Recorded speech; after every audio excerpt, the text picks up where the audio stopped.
Hello, it's me here, Annalena. I'm going to share another chapter of the story The Mollimi People from Deep Space. And this chapter is chapter 10, and it's Mollimi under attack. Back on Mollimi, Motega and Amitola stand by the large cliff wall outside the cave. They can hear yelling and screaming in the distance, and for a short moment they stand completely still and listen. Then they understand that something is terribly wrong, and without hesitation any longer, they run as fast as they can through the forest, along the lake, and down the path to the Mollimi settlement. From the edge of the forest, they see with deep dread that small lightning-quick spaceships are flying over the settlement. The mothers are fleeing in panic with their crying children in hand, while the men try to drive the animals towards safety in the forest. Many of the spaceships land, and human-like creatures dressed in heavy warrior suits climb out. Their faces are hard and closed under their helmets, and their movements are heavy and controlled. They walk around the settlement, pushing over benches and tables and kicking the tools, baskets, and pelts. Some of the creatures have weapons that look like guns, and Amitola and Motega look on with terror as some of the men are taken prisoner. From the edge of the forest, Motega sends a hard arrow toward one of the creatures, but the creature simply scratches itself absent-mindedly at the place where the arrow struck him. The arrow has no effect. The same creature stomps toward Ahanu and Aquene's house and rips the door open. "Oh no!" Amitola hides her face in her hands, but only for a short moment. Then she rises, and so does Motega. They run as fast as they can towards the little house. When they get nearer to it, the creature comes out with Ahanu and Aquene in front of it.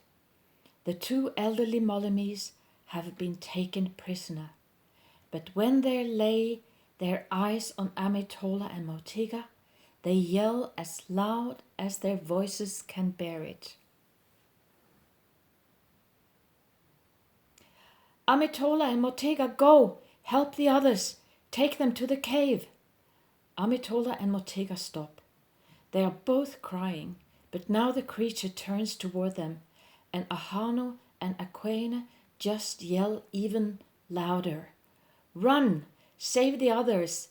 Hide yourself in the cave!" "Amitola, they are right. We have to help the others," says Motega. Deeply crushed and feeling entirely helpless, they turn and run back to the forest. The first Mollimi that they find are Bageha and her children, who are hiding behind a large bush. They are crying inconsolably and cling to each other when they hear that someone is coming. "It's us, Amitola and Motega. You must not be afraid." Motega reassures them. Amitola tells them, "Run to the large cliff wall and wait there.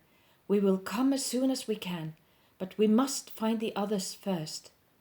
Bageha and the children say nothing, but run off toward the cliff wall as fast as they can. One by one, Amitola and Motega find the other mothers and children. Sweat pours off them, but they continue searching until they cannot find any more Mollimis. Then they run towards the cliff and hurry to open the large stone wall with their medallions.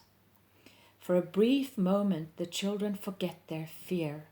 They do not know the way to the cave behind the large cliff and look on in pure amazement as the wall opens up and the powerful glowing beams of color stream from the large stone. They do not seem any less amazed when they see that the walls and the roof of the cave are covered in hundreds of glowing lights that blink and gleam in all the colors of the rainbow. When everyone is inside the cave, Motega pulls the stone handle in the wall and the cliff comes down.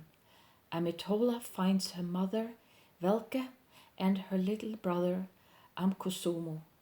Amitola cries, "Mother, where is father? Have they taken father?" But Velke is not able to answer.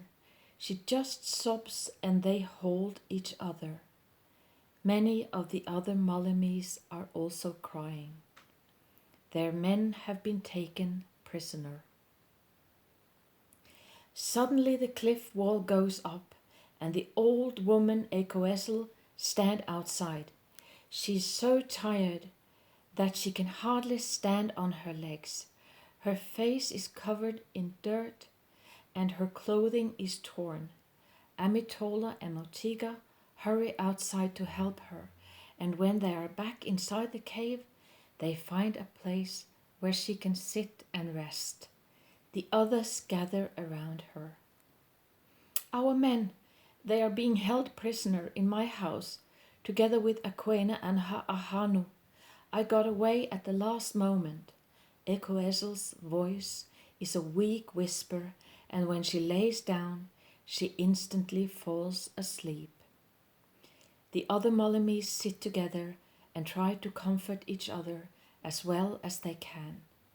When Ekoesel wakes up a bit later, she is a bit better. She looks seriously at Amitola and Motega and the other Mollimis. "We must ask the humans to help," Ekoesel insists. "Humans? But how?" starts Amitola. She and Motega are at a loss. "I don't know, but we must try. The only thing that these strange creatures are afraid of is the evil demons inside themselves," says the old woman.